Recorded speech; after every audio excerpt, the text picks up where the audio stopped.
की हर बात में एक बात है, लय है, गति है, अदा की सौगात है।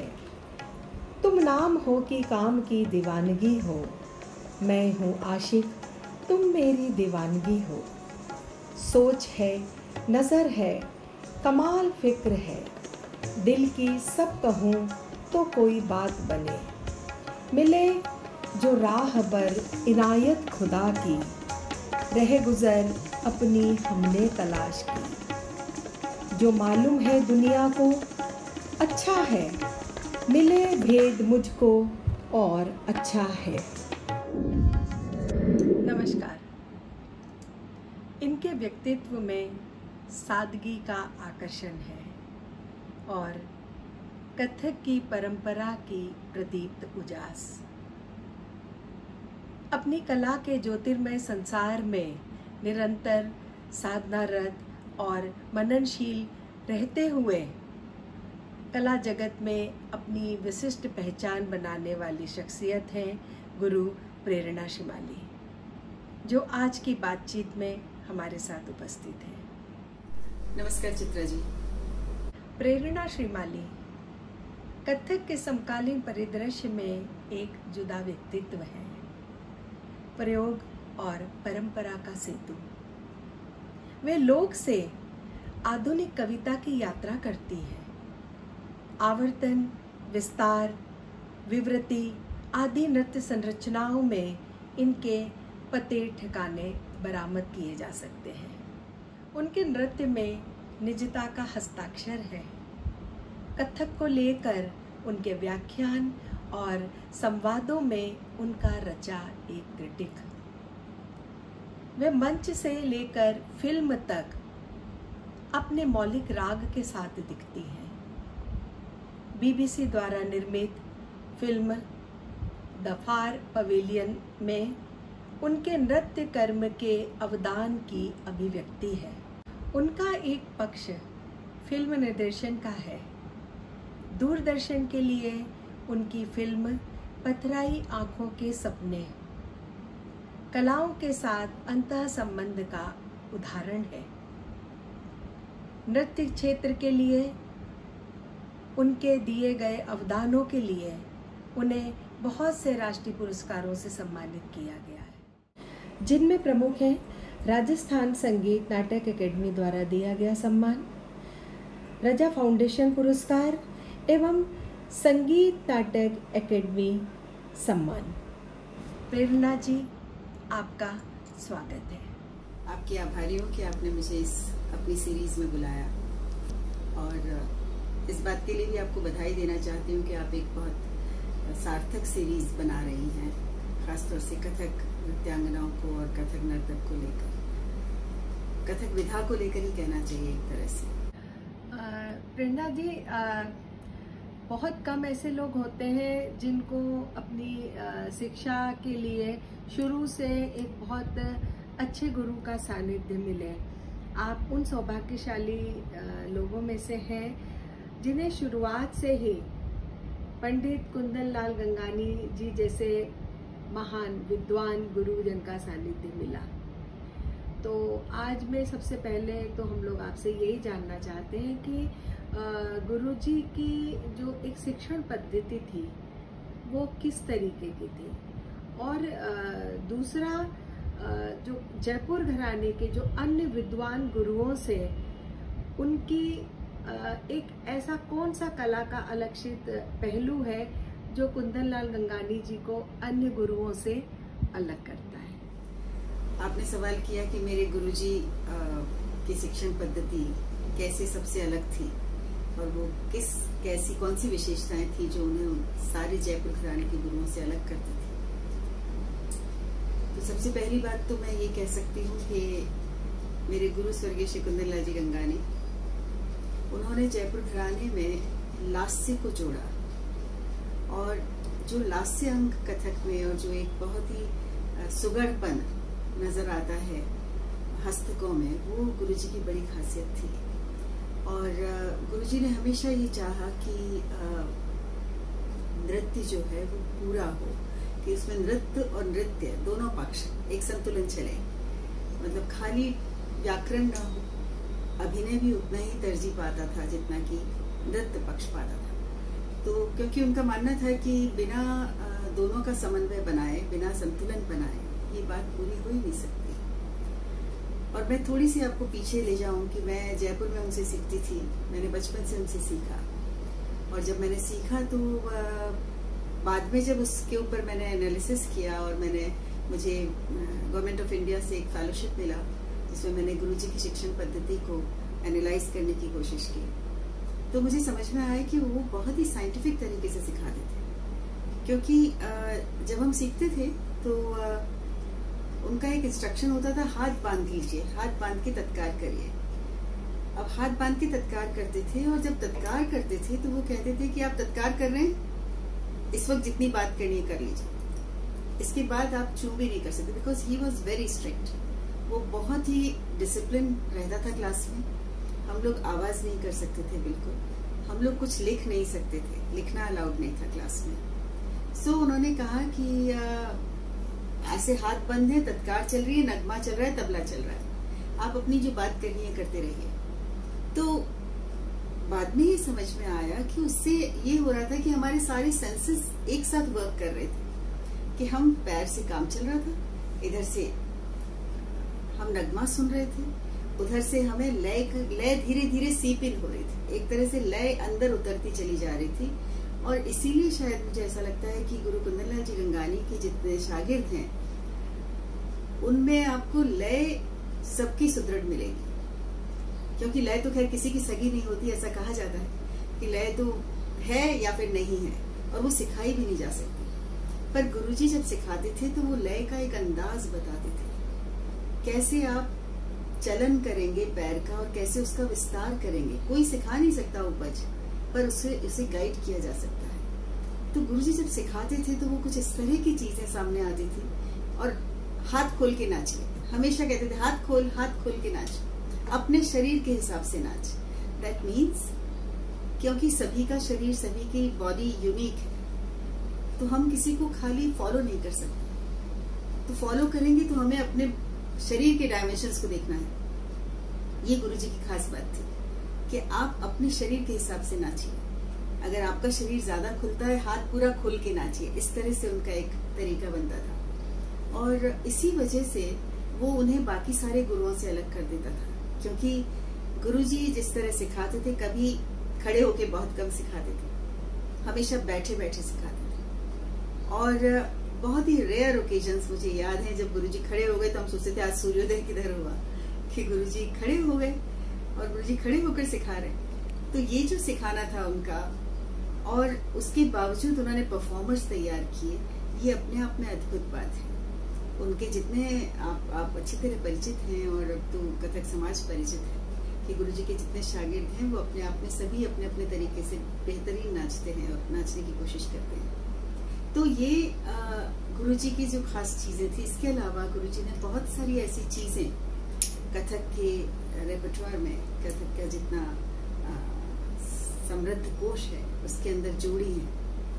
जैसे विलंबित लय में गत, विलंबित का जो विस्तार गुरुजी बताते थे, वैसा विस्तार मैंने किसी और को करते नहीं देखा। ठाट जो गुरुजी करते थे वो बिल्कुल अपने आप में यूनिक है। लय का विलंबित का विस्तार, विलंबित लय में चीजें नाचना, और उन्हें किस तरह से आप लगातार एक के बाद एक करते चले जाएंगे और उसकी परतें खुलती जाएंगी, ये गुरुजी सिखाते थे। विलंबित लय में गत कैसे नाची जाएगी, मयूर की गत या खड़े पैर से नादन देना, ये सब गुरुजी की बड़ी खास बातें रही। और अभिनय जब सिखाते थे तो अभिनय में कभी भी हम एक लाइन, कभी पूरी चीज, पूरी बंदिश हमें नहीं सिखाई। एक ठुमरी अगर सिखाई है तो वो कई दिन तक चलती रहती थी, मतलब उसमें एक लाइन होगी और उस पर पूरे दिन विस्तार हो रहा है। और अगर उसको सिखा दिया, और अगर हम अटेंटिव होकर, जैसा मैंने शुरू में कहा कि जब आप तत्कार सीखते हैं तो तत्कार के समय आपको सारी चीजें, आपके सेंसेस, आपको इतना अटेंटिव होना है, आपको अपनी टोज पे रहना है कि कोई भी इंस्ट्रक्शन आपने सुना और आप एकदम से फॉलो कर लीजिए। तो वो बाद में काम आया जब गुरुजी अभिनय सिखाते थे, क्योंकि अभिनय अगर अभी सिखा दिया तो उसके बाद वो उसे फिर कभी भी रिपीट नहीं करते थे। एक लाइन अगर उन्होंने सिखाई तो उसके बाद वो बस उसके बाद आप दोबारा पूछ नहीं सकते हैं कि गुरुजी अभी आपने क्या बताया था, क्योंकि फिर तो आपको गालियां मिलेंगी, फिर वो बिल्कुल आपको गालियां देंगे और आपको कभी नहीं सुनेंगे, और हो सकता है उठ के बैठ जाए वहां जाकर अपनी सीट पे, और उसके बाद 6 दिन तक नहीं उठेंगे कि आप उठ के ना सिखाएं ऐसा।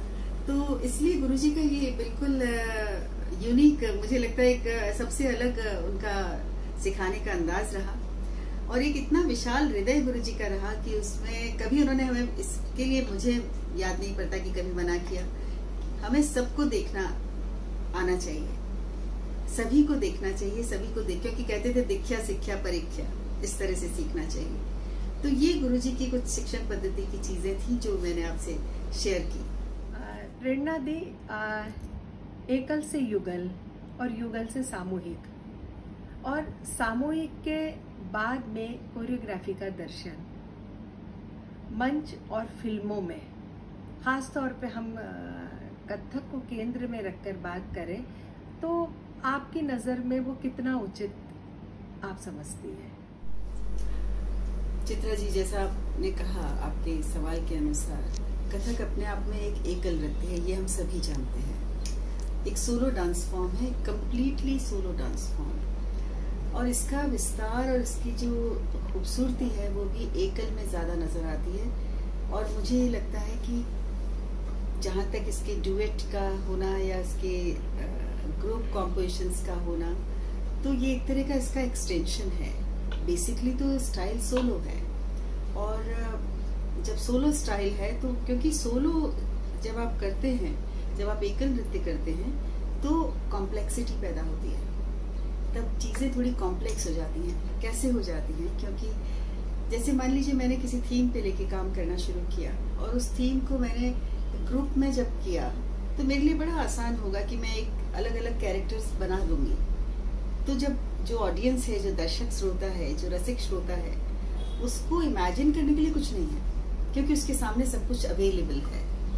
पर जब आप सोलो फॉर्म देखते हैं, जब आप एकल देखते हैं, तो आपकी ऑडियंस भी आपके साथ इन्वॉल्व होती है, बिकॉज उसे भी इमेजिन करना है कि अगर मैं कृष्ण कर रही हूँ तो राधा को आप इमेजिन करिए, या मैं राधा कर रही हूँ तो कृष्ण को आप इमेजिन करिए। सो ये जो आपस का संवाद है दर्शक के साथ, ये सोलो में सबसे ज्यादा बनता है, क्योंकि ग्रुप में तो आपने बहुत सीधा और सरल करके प्रेजेंट कर दिया। युगल तो एक तरह का बहुत अच्छा संवाद है, जो चाहे वो 2 लड़कियां डांस करें साथ में, या एक मेल एक फीमेल डांस करें, तो युगल तो हमेशा ही एक अच्छा संवाद होकर, और अगर दोनों अच्छे डांसर्स हैं तो बहुत अच्छा लगता है।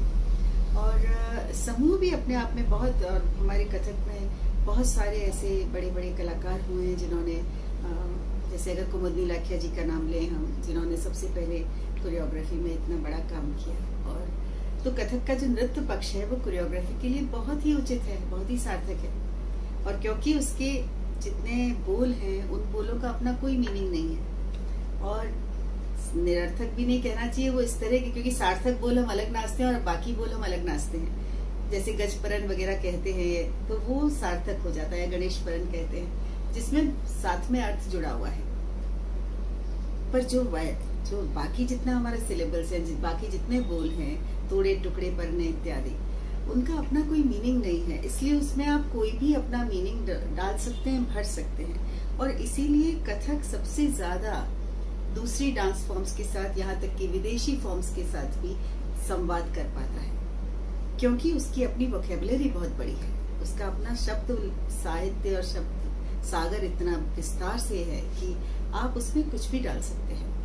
इसलिए ये आपसी संवाद तो एक तरह से कथक का विस्तार है, और मैं इसे कथक की एक सार्थक यात्रा मानती हूँ। अब रही बात फिल्म की, तो फिल्म में जब डांस शुरू से होता रहा है, और हमारी फिल्में तो फिल्मों के गाने पहले पॉपुलर हो जाते हैं और फिल्में बाद में आती हैं, ऐसा हिंदुस्तानी फिल्मों के साथ हमेशा रहा है, क्योंकि गाने बहुत प्रोमिनेंट रहे हैं और बहुत अच्छी डांसर्स भी, एक्ट्रेसेस रही हैं। खासतौर से जैसे अगर आप वैजयंती माला की बात करें या हेमा मालिनी की बात करें, ये ऐसे डांसर्स रहे हैं जो डांसर पहले हैं और एक्ट्रेसेस बाद में हैं। सो ये तो साथ में चलता रहा, पर अभी जो एक करंट ट्रेंड बन गया कि अचानक लोगों ने कहा कि बॉलीवुड और बॉलीवुड कथक कहना शुरू कर दिया, जो बात मेरी समझ के बाहर है, मैं नहीं समझ पाती हूँ, क्योंकि ये टर्म अपने आप में गलत लगता है मुझे। क्योंकि बॉलीवुड एक अपनी फॉर्म हो सकती है, फिल्म की हमारी एक फॉर्म हो सकती है, क्योंकि वो एक पॉपुलर चीज है। शास्त्रीय कलाएं कभी पॉपुलर आर्ट नहीं हो सकता है, क्योंकि पॉपुलर आर्ट डिफरेंट होता है। जो हम बाहर का पॉप म्यूजिक कहते हैं वो पॉपुलर ही तो है, पर शास्त्रीय जितना है, जो क्लासिकल आर्ट है, वो कॉनोशियर्स के लिए, वो रसिक श्रोताओं के लिए बना है। नाट्यशास्त्र में कहा गया है कि अगर आप शास्त्रीय कला देखने जाते हैं तो आपको अपना होमवर्क करके आना चाहिए। मतलब आप उसके एंटाइटल नहीं होते। जैसे अगर आप रशिया में बैले देखने जाते हैं तो उसके अपने कोड्स हैं, उसका ड्रेस कोड भी है, उसके अपना एक प्रोटोकॉल है। आप इसी खाली सड़क से चलते हुए एकदम अचानक बैले देखने नहीं जा सकते। तो जब आप वहां पे ये सारे कोड्स हैं तो फिर हिंदुस्तान में क्यों नहीं? हमारा तो क्लासिकल इतने सारे फॉर्म्स हैं, वहां एक ही फॉर्म है बैले। हमारे पास 8 क्लासिकल डांस फॉर्म्स हैं, अब 8 हो गई हैं, पहले 7 थी। और वो फुल फ्लेज एक कंप्लीट परफॉर्मेंसेस है, उसके अंदर कंप्लीट रेpertoire है, एक पूरा क्रम है। तो हमें इस तरह की चीजें हम क्यों नहीं फॉलो करते हैं, मुझे नहीं समझ में आता। और ये जहां तक एकल, युगल और समूह की बात है, ये इसकी सार्थक यात्रा में मानती हूँ।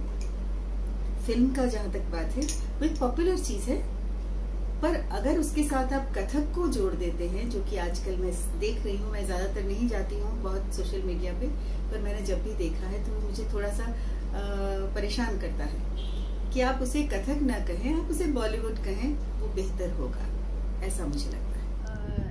प्रेरणा दी, आप कथक जगत में कविताओं पर संयोजन करने में, कविताओं पर नृत्य करने में प्रसिद्ध है, और आपकी विशिष्टता भी कविताओं पर नृत्य करना है।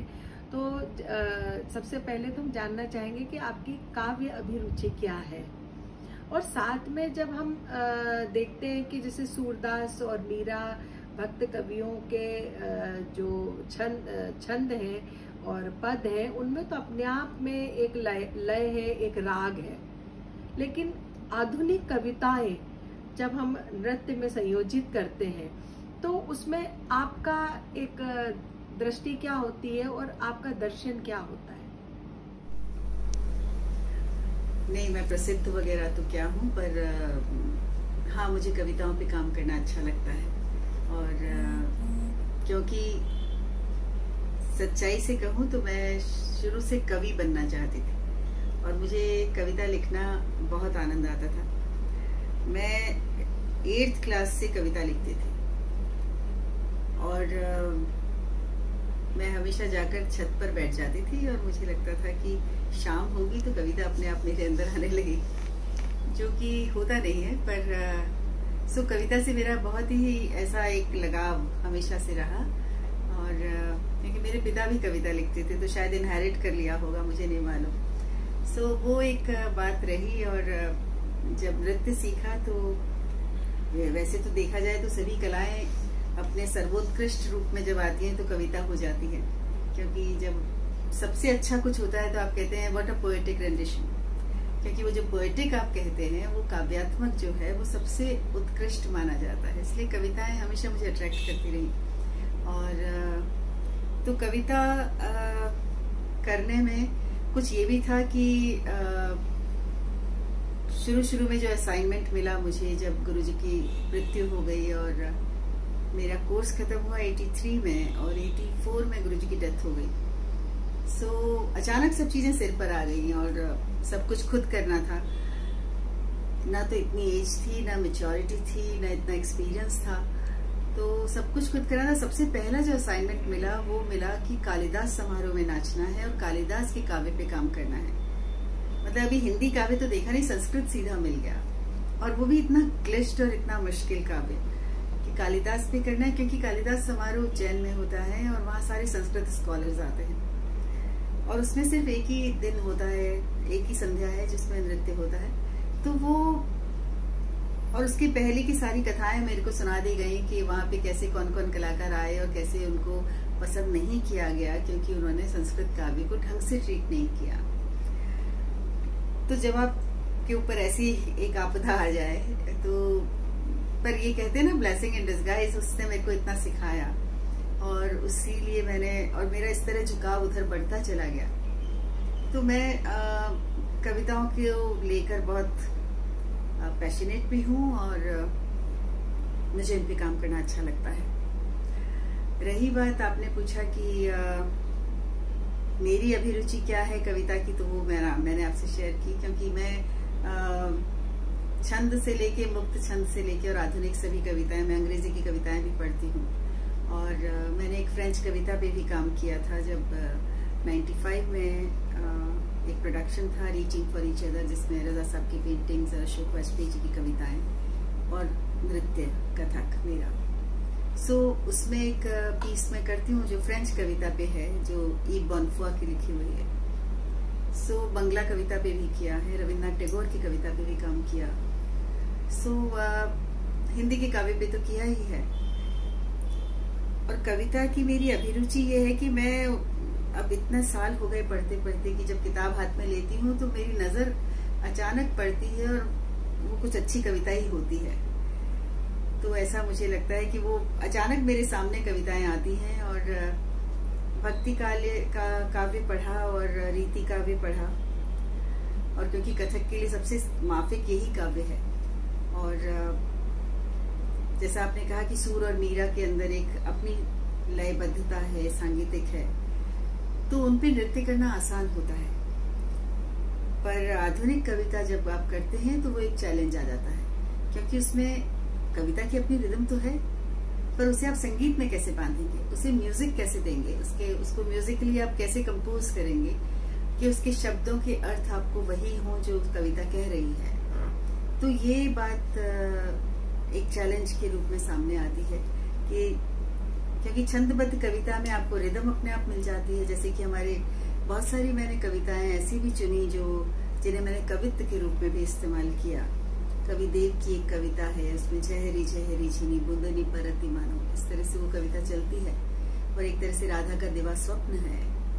और कबीर को जब काम किया तो लगने लगा कि कितना कठिन है कि आप, क्योंकि फिलॉसफी जब आती है तो उसके अंदर एक नॉन इमेज को आप इमेज में कैसे डालेंगे, कि एक फिलॉसफी है, एक दर्शन है, उसे आप मुद्राओं में कैसे ढालेंगे, तो वो भी एक अपने आप में। तो मुझे इस तरह के चैलेंजेस लेना अच्छा लगता है।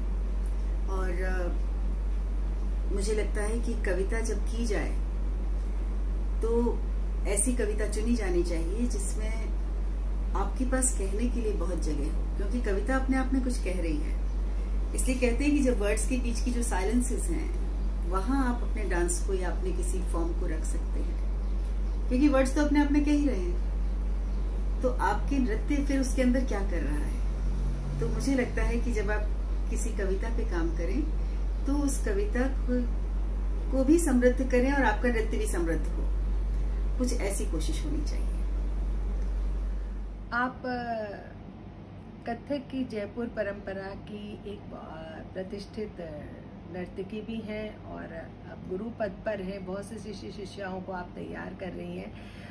तो हमेशा एक विचार मेरे मन में आता है कि जयपुर में बहुत विद्वान और महान गुरु हुए, आज भी हैं, लेकिन और जैसा कि हम देखते हैं कि जयपुर में एक भक्ति भाव और मंदिरों से ही एक आया हमारा ये नृत्य है।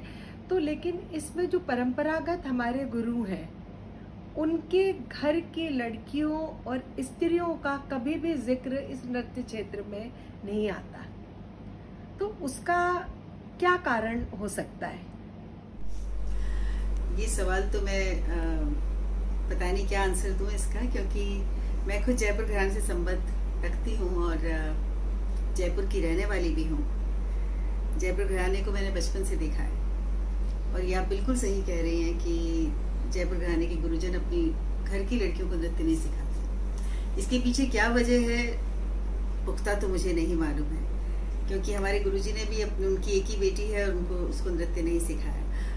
पर अब जो मैं देखती हूँ कि गुरुजी के जो बेटे हैं, उनकी अगर बेटियां हैं तो वो नृत्य कर रही हैं। जैसे अगर आप और भी घरानों में जाएं, कथक के जितने घराने हैं वो अपनी बेटियों को नृत्य नहीं सिखाते हैं, जो कि पारंपरिक रूप से चले आ रहे हैं वो लोग। और इसके पीछे रीजन मुझे नहीं मालूम, शायद ये रहा है कि राजस्थान में तो अगर मैं कह सकती हूँ कि पर्दा प्रथा रही है कि स्त्रियां हमेशा पर्दे में रहती थी।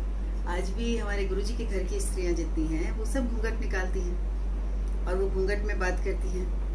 हालांकि घूंघट में बात क्या करना चाहिए, घूंघट का मतलब है कि बात ना करो, पर सब घूंघट निकालती हैं और घूंघट से ही तो शायद इसलिए रहा होगा कि ये परंपरा चली आई। और दूसरा, बेटियों की शादियां जल्दी कर देते थे, तो शादी करते ही बेटी चली जाएगी तो उसे जो मिलेगा वो मतलब उसकी जो भी परवरिश होनी है, उसके बाद उसका जो भी ग्रोथ होना है वो उसके ससुराल में होगा। ऐसा एक विचार मैंने हमेशा देखा कि इन लोगों का रहा है। और मैंने एक बार पूछ भी लिया था तो गुरुजी ने मुझे बस ऐसे हल्का सा झिड़क दिया कि रहने दे, तू बात मत कर। मैंने पूछा था, मैंने कहा आप क्यों नहीं बाई को डांस सिखाते हो, पर नहीं, उसका कोई जवाब उनके पास भी नहीं था। शायद उस तरह से परंपरा को एक रूढ़ी की तरह फॉलो करा है सब लोगों ने, क्योंकि हम तो सब अच्छे आके और गुरु से सीखते रहे हैं अच्छी तरह से, और गुरु एक पिता के समान सिखाते भी रहे हैं, पर क्यों नहीं सिखाते हैं इसका बहुत पुख्ता जवाब मैं आपको नहीं दे पाऊंगी। पर क्योंकि आज जो देखती हूँ और सब लोग जब सिखा रहे हैं तो लगता है कि ये एक पॉजिटिव साइन है। बतौर कथक नृत्यांगना और गुरु, कथक के इस बदलते दौर को किस तरीके से आप देखती हैं? कथक का परिवर्तन होता स्वरूप और इसका भविष्य क्या है? कथक नृत्यांगना के रूप में मैं कैसे देखती हूँ और कथक के गुरु के रूप में कैसे देखती हूँ, बहुत फर्क तो नहीं है, पर नृत्यांगना के रूप में देखती हूँ तो अच्छा लगता है कि आज पहले से बहुत ज़्यादा लोग नृत्य सीखते हैं और मंच पर आ भी रहे हैं। ये दोनों तरह से ठीक है। गुरु के रूप में भी अच्छा लगता है कि अधिकतर लोग सीखें और इस विधा को आगे ले जाएं। नृत्यांगना के रूप में मुझे कभी कभी ये लगता है कि कुछ जगहों पर जो शास्त्रीय कलाएं हैं वो थोड़ी सी स्ट्रिक्टनेस की मांग करती हैं, एक डिमांड करती हैं कि आप थोड़े से, आपको रिजिड होना पड़ेगा, थोड़ा स्ट्रिक्ट होना पड़ेगा अगर आप उस विधा को सेव करना चाहते हैं, क्योंकि परिवर्तन तो जरूरी है। बिना परिवर्तन हुए तो कोई परंपरा चलती नहीं है, इसलिए ये तो जरूरी बात है। पर वो परिवर्तन उस परिधि के अंदर हो रहा है या नहीं, क्या वो उस परिधि को तोड़ रहा है? क्योंकि हर शास्त्रीय कला की एक अपनी नियत परिधि है, एक पेरिफेरी है जिसके अंदर आपको रहना है और उसे एक्सपेंड करते चलना है। मतलब उसकी वो बढ़ती आज जो मैं नाचती हूँ, जो 50 साल पहले लोग नाचते थे, उससे बहुत फर्क है। और मैं कई बार सोचती हूँ कि अगर मेरे गुरुजी जिंदा होते और मेरी ये ग्रोथ देखते तो शायद वो कहते कि तू क्या नाच रही है, जो हमने सिखाया वो तो डिफरेंट था। हो सकता है, क्योंकि परिवर्तन तो आपके हर दिन के साथ होता है। हर दिन जब मैं अभ्यास करती हूँ तो वो नृत्य मेरा थोड़ा और अपना हो जाता है। तो इस तरह से वो परिवर्तन तो जरूरी है, पर एक दो चीजें मुझे लगती है नृत्यांगना के रूप में जो भविष्य को लेके मुझे थोड़ा सा चिंता हो जाती है कि हम कॉस्ट्यूम को लेकर भी बहुत लिबरल हैं, और खासतौर से कथक में कि हम कुछ भी पहन लेते हैं कथक नाचने के लिए, किसी भी तरह की कॉस्ट्यूम हम पहन लेते हैं, जबकि एक नियत 2 कॉस्ट्यूम्स हैं हमारे पास, फिर हम कुछ भी पहनते हैं। या हम साहित्य की परवाह नहीं करते कि हम किस तरह के लिटरेचर पे काम कर रहे हैं, क्योंकि यही जब आप इसके कंपैरिजन में दूसरी फॉर्म्स में देखते हैं तो वहां बहुत रिचनेस दिखाई देती है। बड़े से बड़े मॉडर्न और एक्सपेरिमेंट करने वाले भरतनाट्यम डांसर्स ने कभी भी अपने कॉस्ट्यूम को नहीं छोड़ा, एक्सपेरिमेंट किए और इतने किए कि जो आज जिनका मार्क है अपने आप में, पर उन्होंने कभी उस अपनी ट्रेडिशन को नहीं छोड़ा। शायद ट्रेडिशन सरवाइव करती है इसीलिए, क्योंकि आप अगर बिल्कुल छोड़ देंगे, हर चीज डाइल्यूट हो जाएगी, तो फिर आप के पास रूट्स तो रह नहीं जाएंगे। सो ये मुझे लगता है कि नृत्यांगना के रूप में कि हमें कहीं थोड़ा थोड़ा रिजिड होने की जरूरत है, कि एक बार अगर आपके सामने कोई डांसर खड़ा हो और वो कॉस्ट्यूम से आप पहचानते हैं सबसे पहले कि ये कौन सा डांस है। डांस फिर आप बाद में देखते हैं, क्योंकि डांस तो आपको, अगर आपको टेक्निक नहीं मालूम है और आपको उसकी वोकेबुलरी नहीं मालूम है तो आप शायद ना भी जाने, पर एक बार कॉस्ट्यूम आइडेंटिफाई हो जाती है तो वो जो कॉस्ट्यूम पे इतना कॉम्प्रोमाइज होता है, मेकअप पे, कॉस्ट्यूम पे, और किसी भी साहित्य पे अगर आप नाचते हैं तो वो आप अपने लिए ही नुकसान करते हैं, ऐसा मुझे लगता है। अब रही बात की गुरु के रूप में मुझे, तो मैं बहुत ही आशान्वित हूँ, क्योंकि मुझे लगता है कि अब जो बच्चे सीख रहे हैं वो बहुत ओपन माइंड से आते हैं, वो बहुत सारी इंफॉर्मेशन लेकर आते हैं। और अगर मैं आज कथक से, जैसे अभी मैं रिसेंटली एक बच्ची को मैंने सिखाना शुरू किया, और जब मैंने कहा कथक के बारे में तो उसने खट खट खट खट बोलना शुरू कर दिया, क्योंकि चाहे वो गूगल से ले रही है पर वो नॉलेज ले रही है, वहां से वो इन्फॉर्मेशन उसके पास है, वो बता रही है कि कथक कहाँ से है, कैसे है, क्या है, जो भी इन्फॉर्मेशन उसके पास अवेलेबल थी उसने मुझे बताया, और मुझे अच्छा लगा, क्योंकि एक बार एक रॉ इन्फॉर्मेशन आपके पास आएगी फिर आप उसे करेक्ट कर सकते हैं, पर एक बार आ तो जाए। सो अब जो भी जनरेशन आ रही है वो बहुत ओपन माइंड से आती है, उनके पास में बहुत सवाल हैं, और सवाल तो बेसिक चीज है, वो तो आएगा तभी आप उसको कहना चाहिए उसका समाधान करेंगे। और कहते हैं क्यूरियोसिटी होना जरूरी है, अगर नहीं है उत्सुकता तो आप सीख नहीं सकते। तो आज की जनरेशन में ये बहुत है, और आज भी स्टूडेंट्स हैं जो उतनी ही मेहनत करना चाहते हैं जितनी हम करते हैं, क्योंकि मुझे ये बिल्कुल ठीक नहीं लगता कि भाई हम लोग तो बहुत मेहनत करते थे और आज के बच्चे तो नहीं करते, ऐसा नहीं है। आज के बच्चे भी उतनी मेहनत करना चाहते हैं, और बल्कि देखा जाए तो उनके पास एक्सपोजर इतना ज्यादा है कि वो कंसंट्रेशन उनके लिए करना शायद हमसे ज्यादा मुश्किल है, क्योंकि हमारे पास तो इतने डाइवर्शंस थे ही नहीं। हम लोगों के पास इतने कहाँ पे डाइवर्शन थे। मैंने तो जब शुरू किया, हमारा बचपन तो बिना टीवी के था, टीवी भी नहीं था। सो इसलिए अब तो आपके हाथ में सब कुछ है, आपका फोन सब कुछ करता है। तो ये जो चीजें हैं, इनसे, इनके बावजूद बच्चे सीख रहे हैं, और आज पहले से ज्यादा मात्रा में सीख रहे हैं, तो ये एक बहुत आशावादी चीज है। तो मुझे भविष्य को लेके बहुत सुखद लगता है।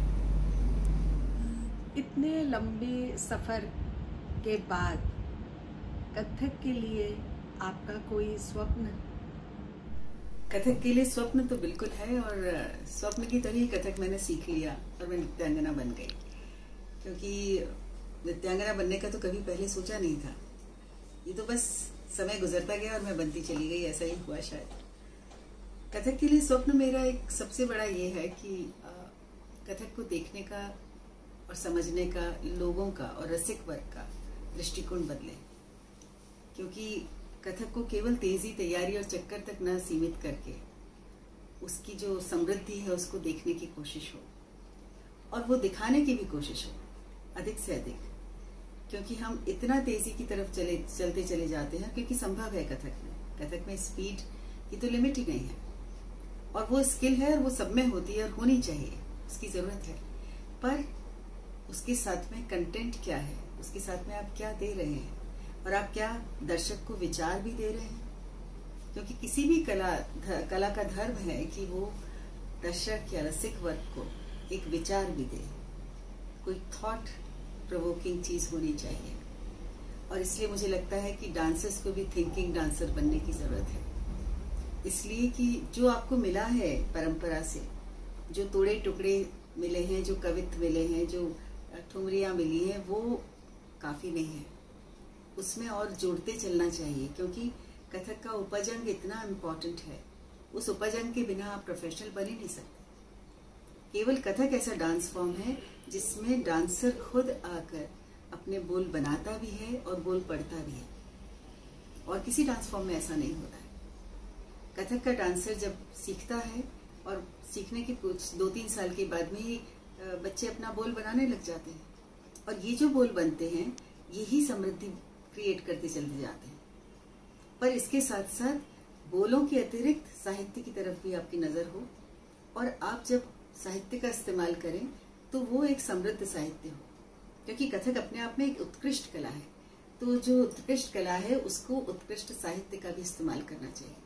तो मुझे लगता है कि कथक को देखने का दृष्टिकोण बदले, और जो डांसर्स हैं वो थिंकिंग डांसर्स बने। इतना ही स्वप्न है बस। आपने बुलाया, मैं इसके लिए आभारी हूँ। आज के इस महत्वपूर्ण चर्चा के लिए तो सबसे पहले तो मैं प्रेरणा जी आपको बहुत बहुत आभार प्रकट करती हूँ, धन्यवाद देती हूँ कि आप हमारे साथ उपस्थित हुई और आपके इस चिंतन और अध्ययन का तो हम कुछ ही पार्ट ग्रहण कर सके और हम आपसे निवेदन करेंगे कि पुनः अन्य विषयों पर जो आपका चिंतन अध्ययन है उसके साथ आप दोबारा हमारे साथ उपस्थित हो, जिसका कि लाभ हमारे दर्शक भी ले सके। आपका एक बार पुनः आभार।